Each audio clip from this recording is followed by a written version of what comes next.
What is up, ladies and gentlemen? Good evening.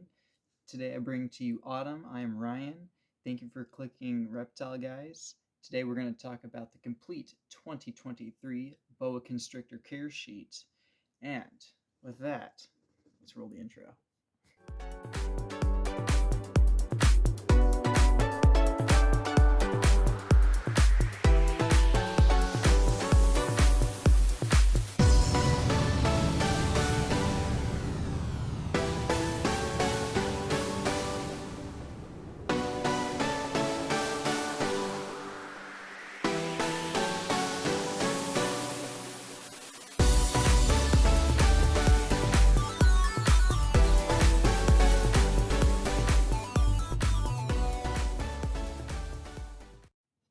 Alright, everybody, 2023 Boa Constrictor care sheet.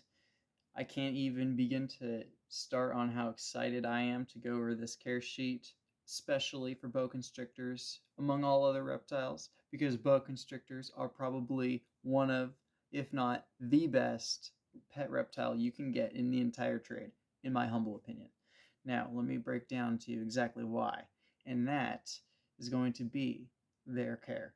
Simply, it is the easiest I've found among snakes in particular, and in general for reptiles, very, very low maintenance animals. And that's just fantastic for guys like me who have a big collection and like to maybe breed and work on other projects and like to designate my time for the most efficient means I can, because yes, they all deserve my love equally. I have to divvy it up fairly. So, I guess I would say the first thing with care I want to talk about is just going to be the tank itself and the enclosure that you're keeping your animal in.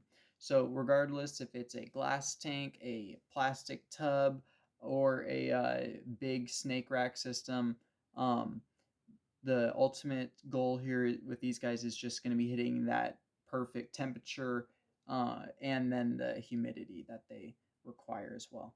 Now, to start with the temperature, that is very easy. It is only by what I recommend. Heat pad is the best underneath the tank. You're going to want that heat pad to allow the animal to warm up on one side of the enclosure, and then the heat pad be like small enough to where it only covers one side of the tank or one portion of a side of a tank, and then the other side is cooler, and that side you have the water on as well.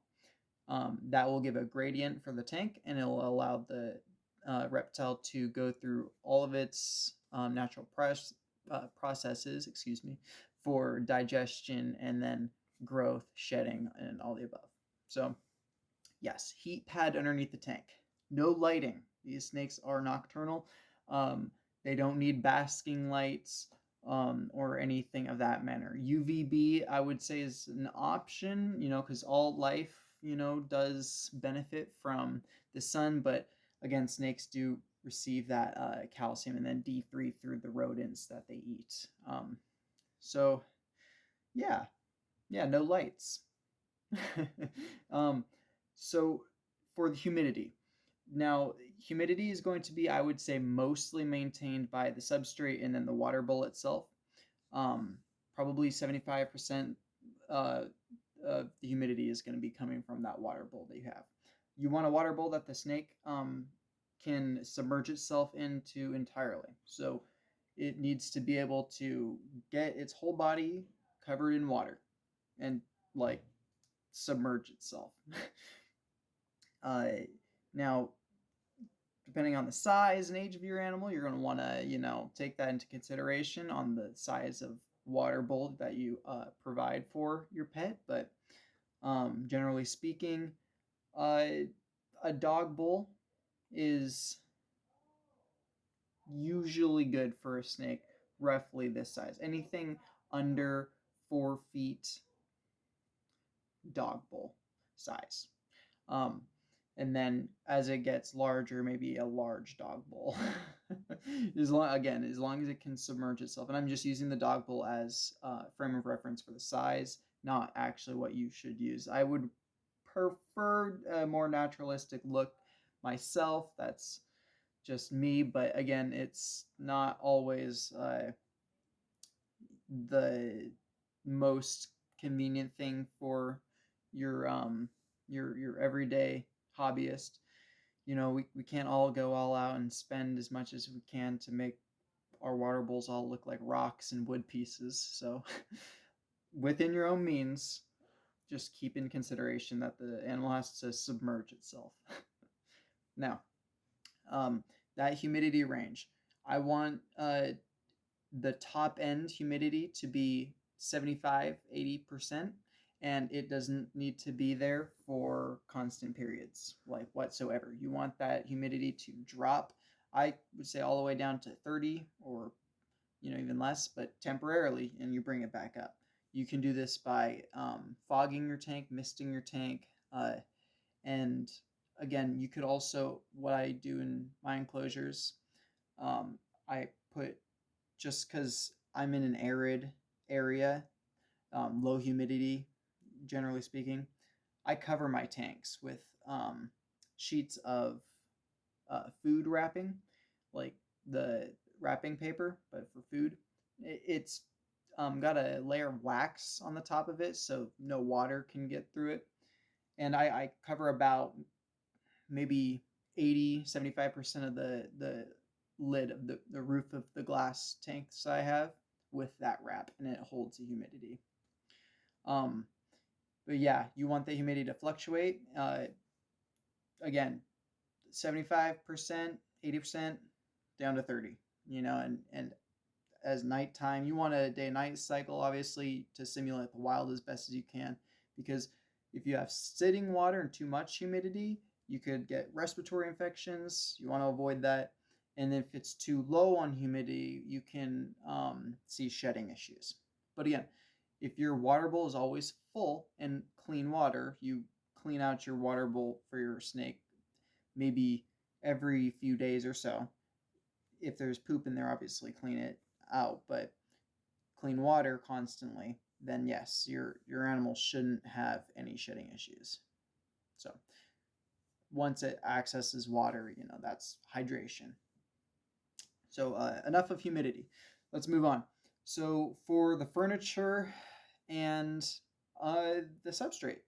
So let's go to substrate first. Substrate, it's a little bit of a debated topic because there's a lot of different options out there and different brands.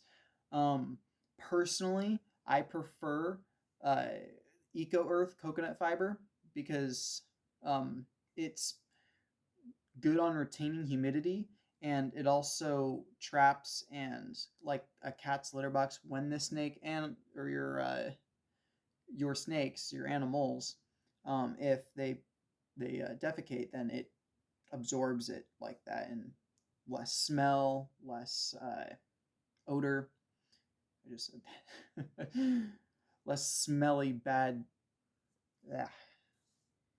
It's a once a month occurrence typically given snakes, which is great about snakes. So that's a plus compared to dogs and cats, which is the daily. So pick your preference. But yeah, no, you're gonna want a good substrate that can hold humidity as well, because if it leaches moisture from the animal, then that could also be bad. And I would stay away from things like sand. You don't want to put your animal on anything like rock, or I mean, you can do paper towels if you're like a breeder and you're doing like a large livestock production, but if you're doing that, you shouldn't be really watching this video. You're probably on a different level. I'm talking about more for the average day Joe consumer hobbyist. So, small scale. For a decent tank that's want to make look pretty, which this is, by the way, not the tank for this animal. That is a crested gecko tank. I will show plenty of pictures of the boa constrictor enclosures.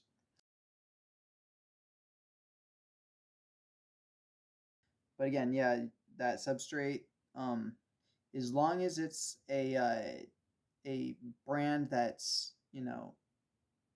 well reputed and, not jacking you on money, I would avoid getting things like potting soil from like Home Depot. But again, if you're doing a bioactive enclosure, then it can vary. So do more research outside of this video, please. I encourage, for a substrate. But what I use is Eco Earth. I use a mixture of the fiber and the mulch, so it's kind of like got texture to it. I feel like the snakes, they enjoy that. They sometimes burrow in it a little bit, and they they tend to interact with it. So it seems to be holding humidity as well really well, and then again with trapping that odor when the snake does poop. So all around 5 stars on Eco Earth for me. And then moving on to the furniture, you're going to want to provide your animal with, I would say, one decent hide, at least one decent hide that it can completely blind you from it, like where you cannot see it inside the tank, like a half of a tree hollow or something large that the snake is able to get in total darkness. That's what you're aiming for. Multiple is always better. And then as far as like branches go, you can always get some branches for climbing and like elevate, because these are semi-arboreal animals. It's part of their nature to, explore upward in a vertical setting. In the wild, you'll find them in the trees and then on the low shrubs and on the ground as well. But generally speaking, semi-arboreal snakes. Again, I'll show pictures of mine. And then with the water bowl, you're going to want to situate that somewhere where it's able to create a humid side of the tank, and then it'd be the opposite end of the tank as where the heat pad is. That's important, so you have that temperature gradient. But other than that, the interior of the tank, is up to you. Just make it look as natural as you can. I would definitely recommend. The snakes appreciate it because, you always want to encourage natural instincts and their natural behavior, because I feel like if you take away its instincts, you're kind of taking away its like essence in a way. And I'm not trying to turn these guys into chihuahuas as we have with wolves. So this is a boa constrictor with a red tail. She is let me see if I can get this right. a Junglo motley VPIT positive albino. And this is Boa Imperator, otherwise known as the Emperor Boa, I'd like to think, because Imperator in Latin means emperor, so that it does make sense that the common name would be Emperor Boa. But that is just me and a few other guys that I know of. And anyway, this species tends to stay within the 4 to 6 foot range. So enclosure like a 40-gallon, which it's currently inside, could last it for foreseeable future. I think I'm going to upgrade either to 50, 60-gallon in the future, because those tanks will be more suited for an adult female when she is that size, because she will be gaining some size. She should be gaining some size. That leads me to food. So your feeding for the boa constrictor is going to determine how quickly it grows and how healthy it is as well. You can make your animal obese by overfeeding. The rate you're going to want to feed at is typically, I go every other week, and that's for the juveniles. And then I would say once a month is more suited for an adult boa. But again, that's eating proportionally larger, meals than when it's younger. When it's this size, I'm feeding it right now juvenile rats. Uh, you can tell that they're proper size by essentially measuring the thickest part of the snake and then the thickest part of the rat. You're going to want that rat or mouse to roughly be the same girth as your animal.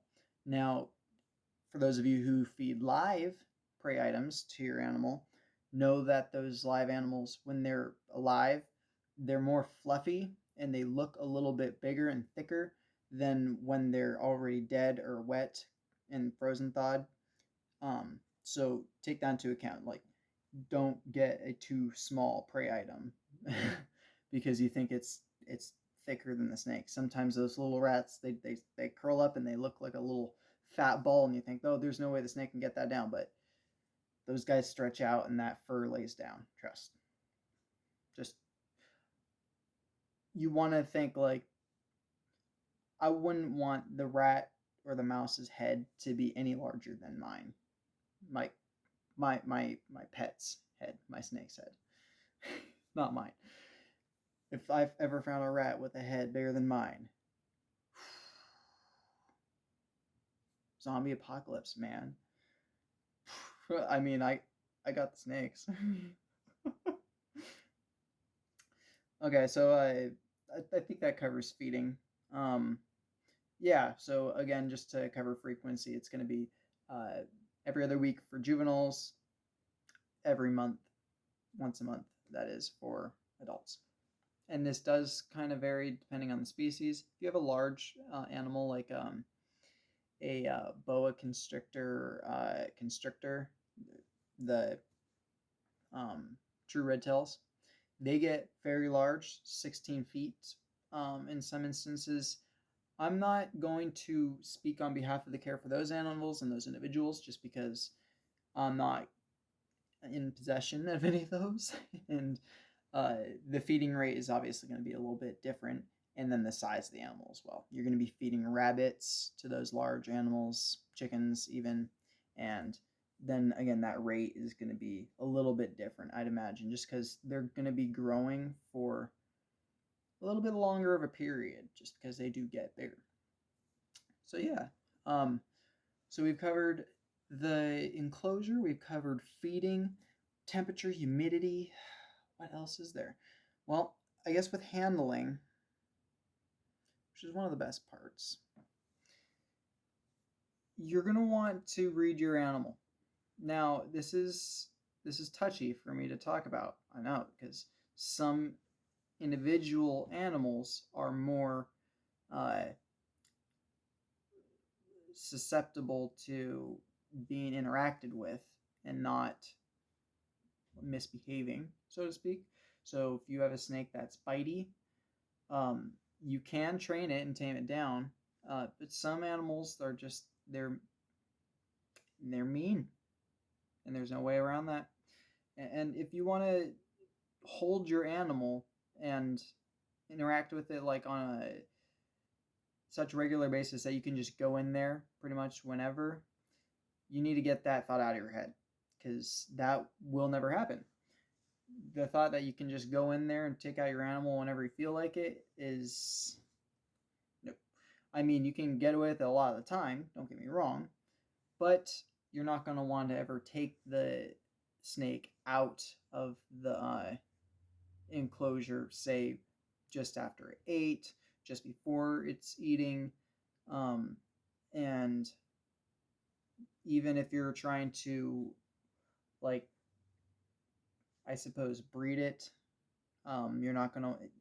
There's times when you don't want to handle your animal, is what I'm trying to say. So you have to know. You have to know when it's going to be acceptable. And if your animal is digesting something and it's not in the mood, it could actually regurgitate its prey, just being freaked out by you. So you have to read your animal's behavior and take these things into account. Do your research. And by research, I mean research yourself, like trial and error. You're actually doing the science yourself here. You're experimenting on your own pet. You have to watch its behavior, learn its unique characteristics, and essentially train your dragon. Right, Autumn? Yeah, you're so cute. You'll get there someday. But yeah, we can get to breeding in another video because breeding is not part of the care, but that would be the only instance you'd want to house individuals together. But yeah, we'll do that in a different video, I think. I just want to thank you guys so much again for clicking Reptile Guys and watching this video. I hope I covered everything in the most detail possible for the 2023 Boa Constrictor care sheet and care guide. And well, as I always say, like, sub, share. I hope to see you guys in the comments. And well, till the next one. See you on the flip side.